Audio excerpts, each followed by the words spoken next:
बाद इसका दूसरा नाम जो मनसब रिसालत, कुरान करीम में 4 जगह अल्लाह ताला ने हुजूर अकरम सल्लल्लाहु अलैहि वसल्लम के मनसब की जिम्मेदारियों का जिक्र किया। उन जिम्मेदारियों में दूसरी जिम्मेदारी तज़किया नफ्स। लक़द मन्नल्लाहु अलल मुमिनीना इज़ बअस फ़ीहिम रसूलन मिन अनफुसिहिम यतलू अलैहिम आयातिही व युज़क्कीहिम। अल्लाह के नबी का मनसब ये है, मनसबी जिम्मेदारी ये है कि वो तुम्हारे अंदर के बर्तन को साफ कर दें, तज़किया कर दें। और ये तज़किया यानी बातिन हर गंदगी से पाक हो, गीबत से पाक, हसद से पाक, कीने से पाक, बुग़्ज़ से पाक। जितनी भी बातनी गंदगियां हैं, गलत सोच और गलत फिक्र, उससे तुम्हारा बातिन पाक होना चाहिए। हुजूर अकरम सल्लल्लाहु अलैहि वसल्लम ने फरमाया, 2 भूखे भेड़िए बकरियों के रेवड़ में घुस जाएं, वो इतना नुकसान नहीं करते जितना हसद ईमान को नुकसान पहुंचा। हासिद अल्लाह ताला की तक़सीम पर नाराज है। सबसे पहला हसद इंसान के साथ शैतान ने किया है। हसद शैतान की रिवायत है। बातिन हर गंदगी से पाक हो जाए, इस बात की अहमियत का आप अंदाजा कीजिए। मेरी बात पर जरा तवज्जो दीजिए। बातिन गंदगी से पाक हो जाए, इस बात का अंदाजा इससे कीजिए कि कुरान करीम में अल्लाह ताला ने 11 कस्में जिक्र की हैं। मैं नहीं कहता 11 कस्में खाई हैं, ये अल्लाह के शायान शान नहीं है। 11 कस्में अल्लाह ताला ने जिक्र की हैं। वशम्सी, ये वाव कस्मिया है, इसलिए कि अशम्स के नीचे जेर है। वशम्सी वदुहाहा, गिनते जाइए 2। वल कमरी इज़ा तलाहा वन नहारी इज़ा जल्लाहा वल लैली इज़ा यग़शाहा वस्समाई वमा बनाहा वल अर्ज़ि वमा तहाहा व नफ्सिम वमा सव्वाहा। 11 कस्मों के बाद अल्लाह ने फरमाया, कद अफ़लह मन ज़क्काहा, फलाह पा गया वो जिसने अपने अंदर का बर्तन साफ कर दिया।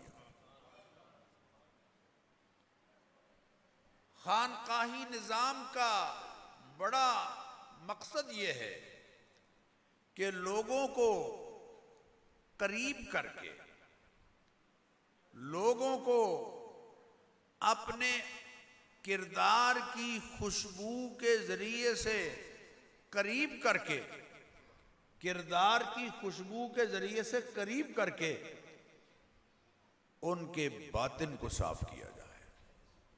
कद अफ़लह मन ज़क्काहा, फलाह पा गया वो, कामयाब हो गया वो, सुरखरू हो गया वो जिसने अपने अंदर के बर्तन को साफ कर लिया।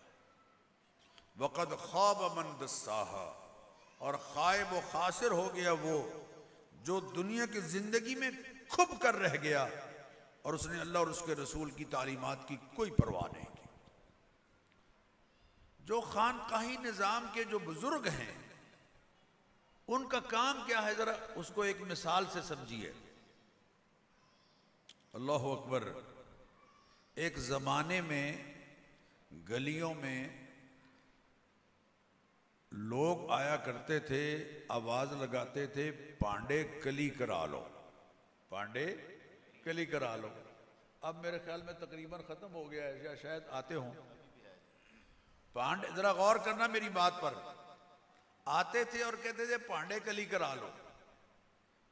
अंदर से जब कोई बर्तन उन्हें दिया जाता तो सबसे पहले अपनी दुकान जमीन पर लगाते, कोयले रखते उस पर और उसको हवा देते। जब कोयले सुर्ख हो जाते तो बर्तन उसके ऊपर रखते, पहले उसको गर्म करते, फिर उसको साफ करते, फिर जब पूरी तरह से वो गर्म हो जाता था तो कली का छोटा सा टुकड़ा उसमें डाल के रुई के साथ ऐसे घुमाते, वो बर्तन चमक जाता था। औलिया अल्लाह का भी यही काम है। खानकाही निज़ाम में मुर्शिद का, पीर का, हजरत कारी अब्दुल हई आबिद साहब, अल्लाह ताला उनकी मग़फ़िरत फरमाए, उनका काम यही था कि बर्तन लोग लेकर आए, उसमें बहुत कुछ है, गंद है, बहुत कुछ है, अल्लाह के जिक्र की गर्मी से पहले उसे साफ कर दे। अल्लाह के जिक्र की गर्मी से पहले उसे, इन्नल क़ुलूब तस्दउ कमा यस्दउल हदीद इज़ा असाबहु माउन, दिल भी जंग आलूद हो जाते हैं, जैसे लोहे पर पानी पड़ता रहे तो लोहा जंग आलूद हो जाता है। कालू वमा जिलाउहा या रसूल अल्लाह, लोगों ने पूछा सरकार ये जंग कैसे उतर सकता है? फरमाया कसरतु ज़िक्रिल मौत व तिलावतुल कुरान, अल्लाह का कुरान पढ़ने से, मौत की याद से, अल्लाह के जिक्र से अंदर साफ हो जाता है। क्यों? पहले अल्लाह का जिक्र करा के बर्तन गर्म करते थे और फिर सरकार की मोहब्बत की कली का टुकड़ा डाल के अपने तसर्रुफ के साथ घुमाते तो दिल चमक जाएगा। ये है औलिया अल्लाह का और खानकाही निज़ाम का किरदार। और अल्हम्दुलिल्लाह सुम्मा अल्हम्दुलिल्लाह, हज़रत मौलाना अहमद अली लाहौरी रहमतुल्लाह अलैह से लेकर हज़रत मौलाना उबैदुल्लाह अनवर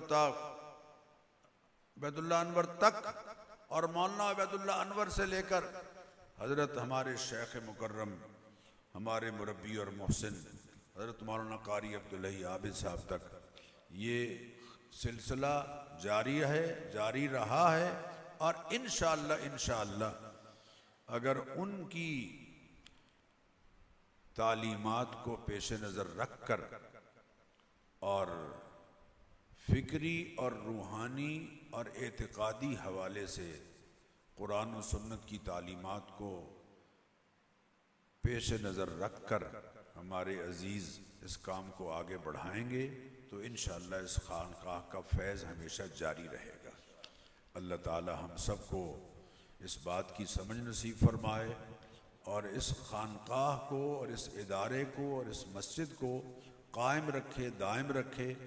आप सब मौलाना ज़ुबैर साहब के नुसरत करने वाले हों, इनकी बात को गौर से सुनने वाले हों